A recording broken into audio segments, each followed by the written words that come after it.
It's great to be on Trinity campus again. Over the years, I've visited this campus multiple times to visit some students, especially international students, to visit some faculty members that I've known, to listen to some special lectures of guest scholars at symposiums held here. As the executive team of the Global Diaspora Network of the Lausanne Movement, we are grateful to Trinity for hosting us here this week. Allow me to first briefly share my personal journey and testimony on the faithfulness of God. I've been in North America for over 50 years, a few years in the US and the rest of them in Canada. In January of this year, I celebrated 50 years of full-time vocational ministry, of preaching, teaching, networking, and mobilization for missions. That has taken me to every state in the US and every province in Canada. I've also been privileged to minister in many countries of the 5 continents across the world. I'm a child of the Indian diaspora. The Indian diaspora, with 60 million people overseas, is only second to the Chinese diaspora. Indians have ventured beyond the shores of India for trade and other reasons for centuries. But in the last 150 years, we have witnessed unprecedented Indian migration. We are noticing that increasing number of out migrants from India are well-educated and highly qualified professionals. Therefore, it should not surprise us or anyone why they are playing key roles in industry, academia, healthcare, and now in politics. Research informs us Indians today are the highest income earners among recent immigrants in Western nations.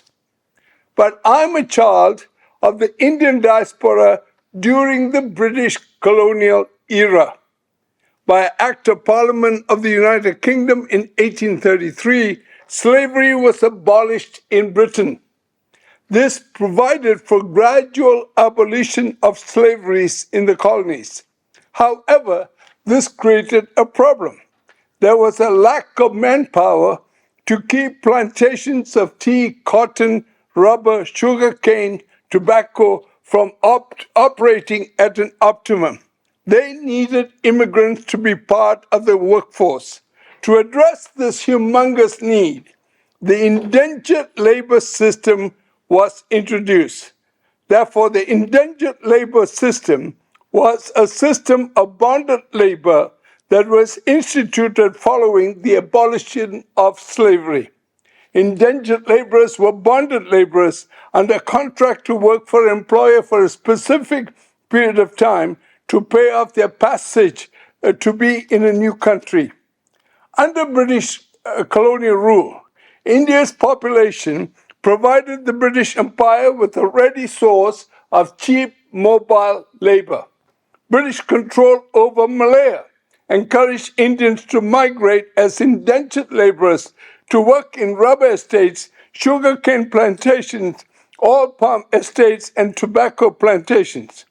My father was an economic migrant to Singapore as a white-collar worker in the late 1930s from Kerala, which is in South India.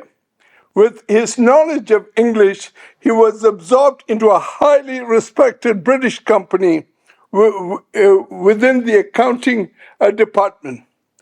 After the Second World War, that British company moved their headquarters to Malacca in Malaysia. That was where I was born, in the small city of Malacca. My hometown, Malacca, is a graphic example of the impact of civilized colonization and migration. Malacca has the reputation to be known as where the history of Malaysia began.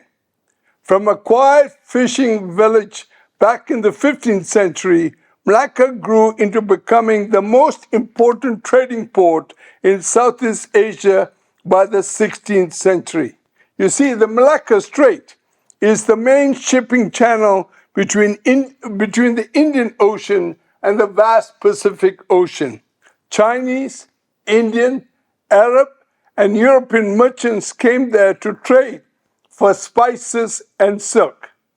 To take control of this bustling trade, the Portuguese conquered Malacca in 1511, and the Portuguese controlled that port city for 130 years. Then the Dutch captured Malacca in 1651 from the Portuguese and controlled it for 174 years.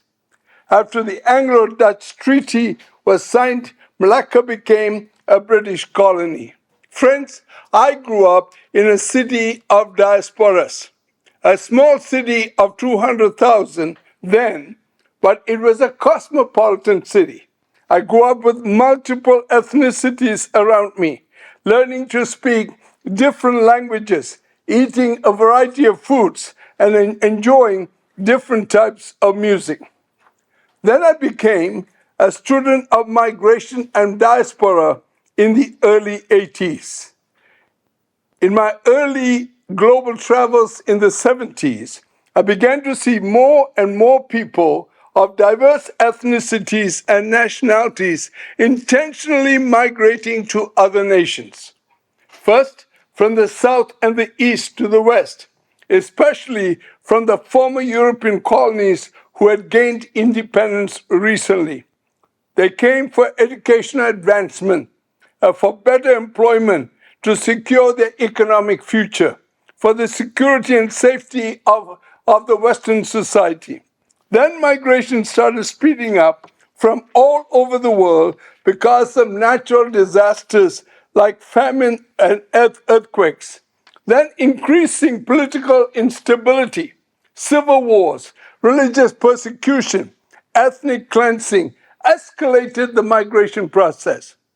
While teaching evangelism and mission at Canadian Theological Seminary in the early 80s, I stumbled into verses 26 and 27 in Acts 17. And he made from one man from every nation of mankind to live on all the face of the earth, having determined allotted periods and the boundaries of their dwelling place, that they should seek God and perhaps feel their way toward him and find him. Yet he is actually not far from each one of us. Acts 17, I had studied and preached from that, especially the sermon that Paul preached to the intellectuals of Athens. But friends, I had not noticed verses 26 to 27 the way I did this time. These verses intrigued me. They captivated me. These verses drove me to deep and extensive study of not only the scriptures, but migration. And I'm still on that journey. I began to discover that the Bible has much to say about the migrant and migration. I've now realized that the biblical message will be meaningless without migration. Why? In the Old Testament, Yahweh is a sojourner God. The God of the Bible is on the move. Mortis Dei, a God on the move, a topic Dr. Sam George has written much and lectured on in many places. I discovered that God has revealed himself in multiple diasporic settings. For example, God clearly outlines how to treat the foreigner. God communicates to his people that he loves the foreigner. God recognizes the vulnerability of the foreigner. So God makes provision in the law to meet the vulnerability of the foreigner. God instructs his people to invite and include the foreigner into their Jewish life and faith. Then we observe the Jewish diaspora in the Old Testament. Most of us are fully aware of the two main causes of the Jewish diaspora. The primary cause for Jewish settlements outside Palestine was because they were forced to. It began with the Assyrian deportation of Jews from Samaria in 722 BC to the eastern parts of the Assyrian Empire. Then, over 100 years later, the Babylonians were responsible for the deportation of the Jews from Jerusalem and Judah. In biblical history, we often call this the exile, involuntary migration, forced to leave their native land. This was an unpleasant experience for God's people. They were defeated and humiliated. The second cause of the Jewish diaspora was a pleasant one. It was voluntary. The growing population in Palestine kept the pressure of looking for better opportunities for business and trade in other lands. Therefore, the Jews began to emigrate to the larger cities in surrounding countries. Egypt had one of the largest numbers of Jewish immigrants. By New Testament times, the population of the city of Jerusalem was about 1 million. Historians estimate that nearly 50% were Jews. Therefore, two factors, one unpleasant and the other pleasant, created the people of what is called the Jewish diaspora. About 4 to 5 million made up the Jewish diaspora. It's estimated that by New Testament times, 6 to 8% of the Roman Empire were Jews. One absolute fact about the distribution of Jews by the New Testament times is this: there were more Jews living outside Palestine than in their homeland. Then I discovered the more insights on diaspora in the New Testament. As you look at the Gospels, we see Jesus begins his life as a refugee. In his teaching, Jesus also demands that the vulnerable in society needs to be cared for. The Great Commission of Jesus calls for migration. The strategy of the early church was to engage in diaspora ministry. We can boldly state that Christianity in the Roman Empire was disproportionately non-Jewish. Christianity was the faith of displaced peoples and migrants. So should it be a surprise that 1 Peter is an epistle written to people on the move? It was this study of Scripture and some reading of history and my observation of migration patterns in the 70s and 80s that convinced me that we as the Church of Jesus Christ need to address this global phenomenon. So in 1984, I wrote to the then leaders of the Lausanne Movement that we need to focus on what we now call the people on the move. In several ways, I communicated to them to include migration and diaspora as a focus of Lausanne Congress II in Manila in 1989. Their responses was cordial, but they immediately responded and said that issue is being addressed under cities, under urbanization, under refugees. I personally was a participant in Manila in 1989, and Lausanne too did not address this issue at all. Yes, I was disappointed, but I was not discouraged.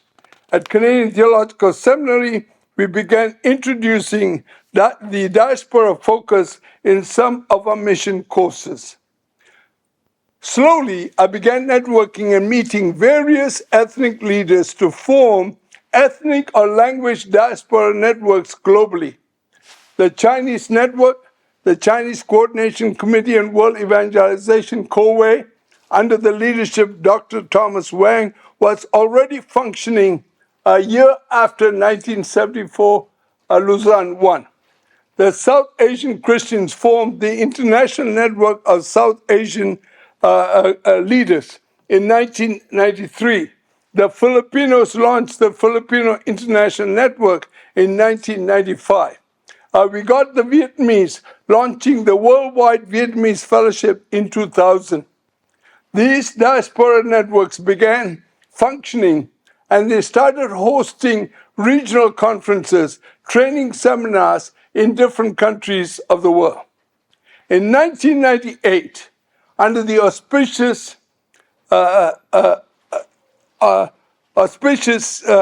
of Lausanne, Canada, we hosted the first public symposium on diaspora, mobilizing a church on the move, the Diaspora in Mission. It was held at Tyndale Theological Seminary in Toronto. Dr. Paul Cedar, the then international director of the Lausanne Movement, joined us for the 3 days to dialogue about diaspora missions with 60 mission leaders and denominational leaders.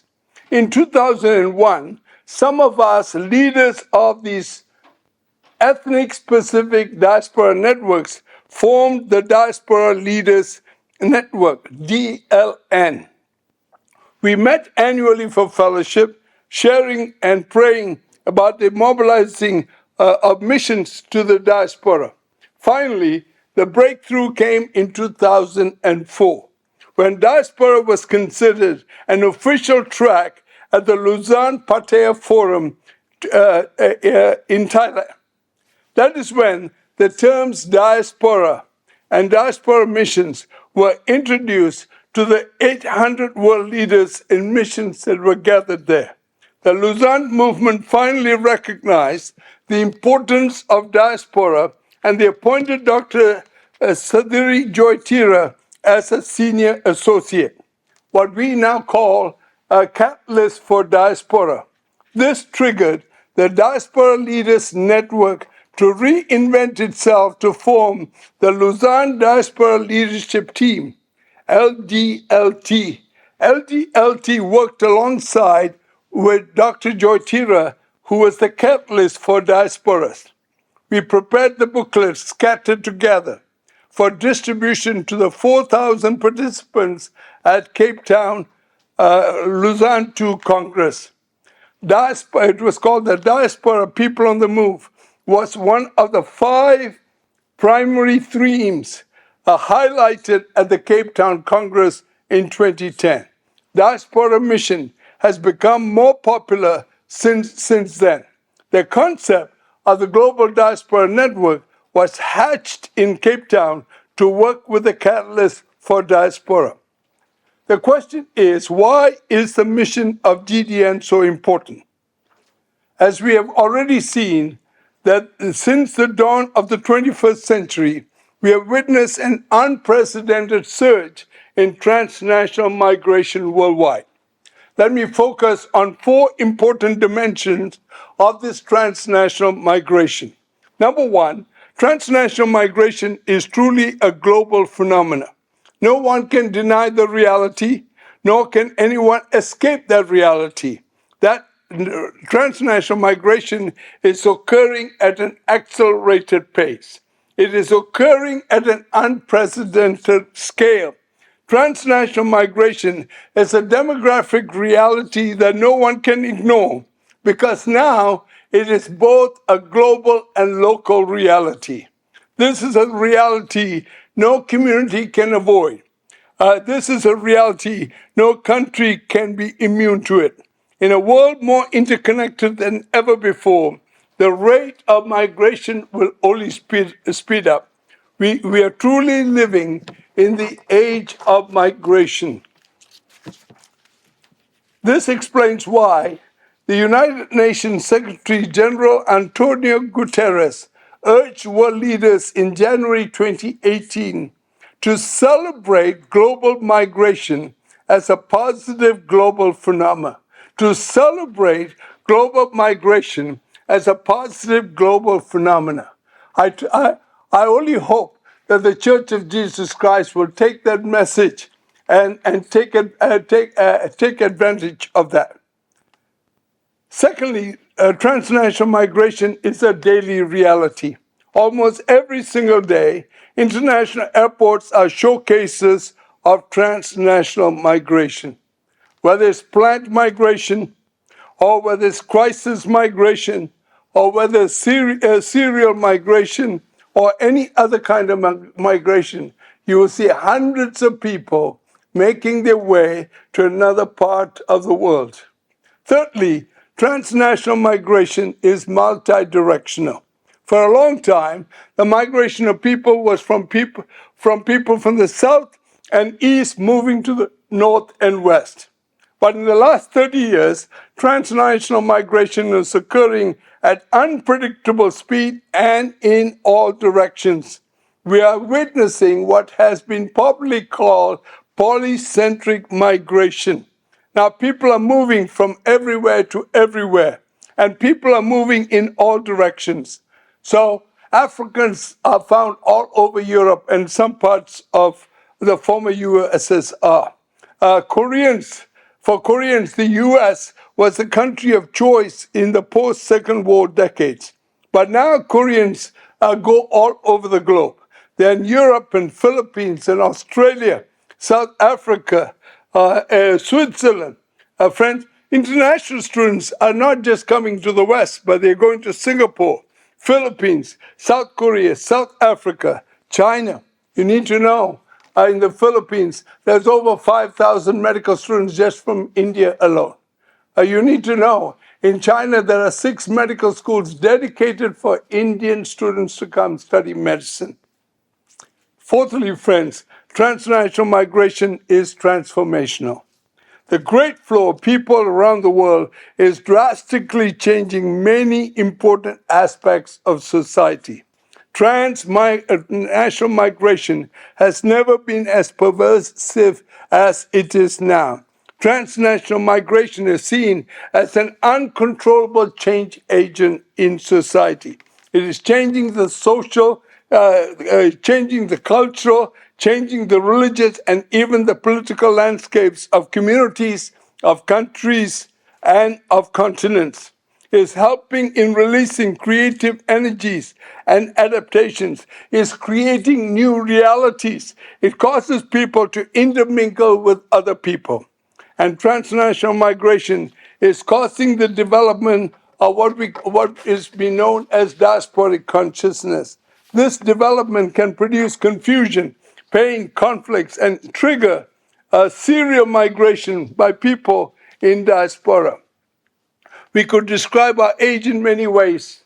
We could describe it as post-colonial, post-enlightenment, post-Christendom, post-Western, post-modern. Finally, we can celebrate this is the age of global Christianity, because there are now Christians in every country of the world. Over the last century, Christianity has become a global religion as never before. In 1900, nearly 82% of Christians lived in the global north, Europe and North America, and all the mission fields were in the global south. They were in Asia, Africa, and Latin America. But in 2020, nearly 2/3 of Christians in the world now live in the global south. Christianity is now predominantly the religion of Asians, the religion of Africans and Latin Americans, with rich diversity of Christian life and thought. The global Christian movement is now transcontinental. It is now transnational, and it's now multifaceted. The rate of migration from the south and east to the west has significantly transformed Christianity in the West. The evidence is in the church pew in the West, with a wide spectrum of ethnicities and nationalities. Furthermore, seeing the West as a needy mission field, churches in the majority world are sending missionaries to the West with a bold confidence in the relevance and efficacy of the Christian message. This is providing stimuli and is providing hope to a Western church that seems to be increasingly anemic and complacent. Now we can boldly say that all the regions of the world are both mission fields and mission forces at the same time. And because of migration, reverse mission is also becoming more and more of a reality. The escalation of transnational migration is reshaping our understanding of the mission of the church in the 21st century. Colonial paradigms are giving way to post-colonial paradigms. Post-colonial theologies and missiologies are now emerging, with ethnicities and cultures shaping the way the biblical text is received and understood. There is a pressing need to develop a multicultural missional hermeneutic. This will help us understand the worldview of others in their respective communities when reading and preaching from the Word of God. What results is that the message of Christianity and the understanding of the person of God for the global community of faith becomes much fuller and more complete. Christendom's unidirectional mission from the West to the rest is being expeditiously replaced by polycentric and polydirectional mission. It is now from everyone to everywhere and from everywhere to anywhere. Such changes have surfaced inherent conflicts in the ongoing mission of God to all people. Issues like theological congruence, worship styles, intergenerational challenges, hybridity horizons, integral mission, mission agendas, power authority nexus, operating structures, and many more need clarification and further definition. All this desperately calls for radical collaboration in both attitude and processes. It demands intentionality, relating and working with others to achieve shared objectives productively and efficiently while showing respect and value for each other. This cannot be achieved without ongoing mutual listening and mutual learning by every person engaged in mission. I believe there's an urgent need for academics in theological training institutions like this one to embrace this global phenomena for transnational migration and the resultant implications in the church's mission. It is our prayer that more courses in diaspora missiology will be offered and more are trained contextually to address this dimension of the church's mission. There's also a need for scholars to collaborate with mission practitioners in the study and the practice of diaspora. The field of diaspora missiology is slowly emerging from infancy to adolescence. We are grateful for the many, many books and publications that appeared in the last decade in diaspora missions. But we need more. We are also aware that healthy dialogue and design for strategy to effectively minister to diaspora peoples and to mobilize them for missions calls for sound missiological thinking and more literature and dialogue. May God help us to accomplish these goals for the glory of God and the extension of His kingdom. Amen.